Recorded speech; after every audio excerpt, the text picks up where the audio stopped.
आंदोलन फिर से शुरू हो गया, तो क्या करें? देखिए, किसान हमारे भाई हैं, हमारे अन्नदाता हैं और उनकी कोई दिक्कत समस्या है, कोई कमी रहे तो उसको सुनने का काम भी सरकार करेगी।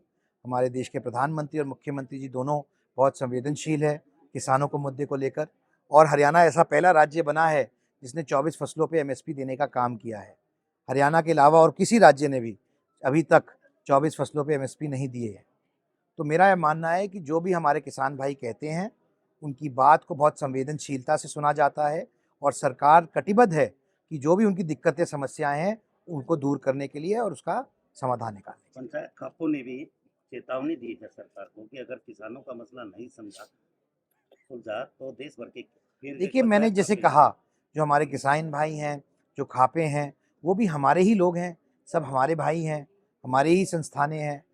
उनका भी बात, जो भी उनकी बात है, उसका संज्ञान लिया जाएगा, उनकी बात सुनी जाएगी और उचित समय पे उचित कार्रवाई। एक मीटिंग दिल्ली में ईवीएम को लेकर फिर से मुद्दा उठा है, 16 याचिकाएं डाली गई। देखिए, कांग्रेस पार्टी के बारे में सिर्फ इतना ही कहना चाहता हूं कि जब कांग्रेस पार्टी को लगता है कि वह चुनाव जीत रहे हैं और जीतते हैं तो ईवीएम ठीक है, और जब वो हारते हैं तो ईवीएम खराब है। जिन राज्यों में इससे पहले उनकी सरकारें बनी तो क्या वहाँ ईवीएम ठीक थी या खराब, उनसे पूछिए। तो ये बात जाहिर है और तय है कि लोकतंत्र में जनता जनार्दन होती है, जनता का फैसला सबसे ऊपर हो, सर्वप्रिय होता है, और जनता ने अपना फैसला दिया है लोकसभा चुनाव में भी, यहाँ हरियाणा में भी, महाराष्ट्र में भी, और तीसरी बार देश में यशस्वी प्रधानमंत्री श्री नरेंद्र मोदी जी को एक मैंडेट मिला है।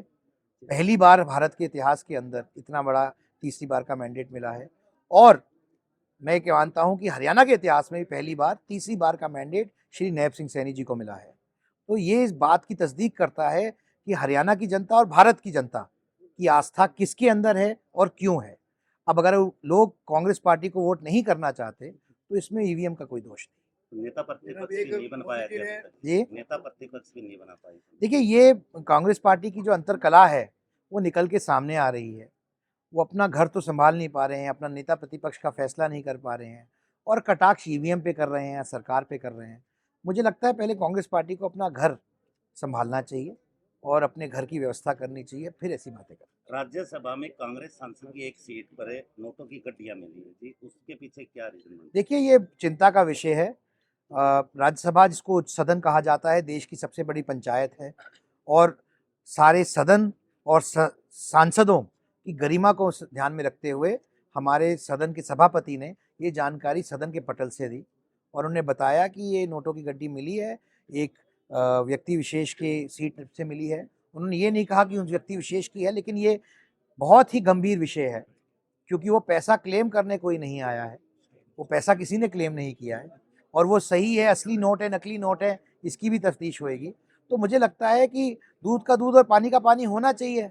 लोकतंत्र के मंदिर के अंदर ऐसी घटना हो रही है तो होना चाहिए, और इसके अंदर किसी भी पार्टी को कोई आपत्ति नहीं होनी चाहिए। आपत्ति होने का कोई कारण ही नहीं है, कि जो भी बात है उसकी तह तक पहुंचना चाहिए और इन्वेस्टिगेशन होनी चाहिए। घोषणा की, इसकी इन्वेस्टिगेशन होएगी, और मुझे लगता है किसी पार्टी को इससे कोई आपत्ति नहीं होगी। नोटिफिकेशन हो चुकी है, 20 तारीख को चुनाव की प्रक्रिया होएगी, और ये जो सीट रिक्त हुई थी श्री किशन लाल पवार जी के विधायक बनने पे और मंत्री बनने पे, उसकी भरपाई होएगी और बहुत जल्द उसका फैसला होगा, आपके सामने आ जाएगी। आप उत्सुकता मत रखिए, बहुत ही अच्छा चयन करेगी भारतीय जनता पार्टी। हमेशा सबको साथ लेके चलने का काम करती है। हमसे जुड़े रहने के लिए हमारे YouTube चैनल को सब्सक्राइब करें और नई वीडियो की नोटिफिकेशन के लिए बेल आइकॉन को दबाएं। अगर आप ये वीडियो Facebook पर देख रहे हैं तो लाइक जरूर करें और ज्यादा से ज्यादा शेयर करें। धन्यवाद।